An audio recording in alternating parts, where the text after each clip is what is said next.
Şu qo'shig'imiz bir kupleti bor, hech chiqara olmayman. Shu akamdaqa qilib, akamning ijodiga havas qilib aytganman. O'zi asli bu qo'shiqning, lekin akamdaqa chiqmaydi. Shu kupletni akam o'zidan eshitsangmi deysiz.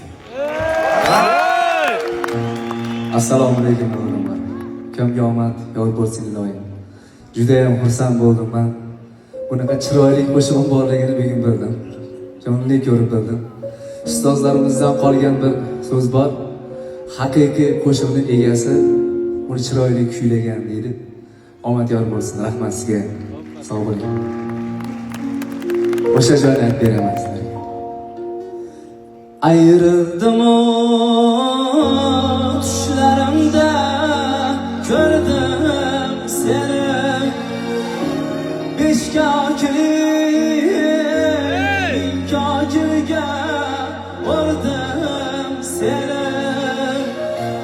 Ayt kimlerge yıldı birip koydum seni.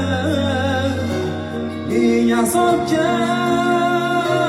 taşlap ketken zarin görsün. Yar yarinle yaşayıp gülçe yarin görsün.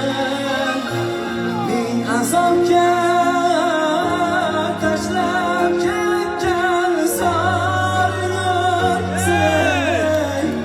Yar yarinle yaşadıkça yarın görsün. Sağ olun.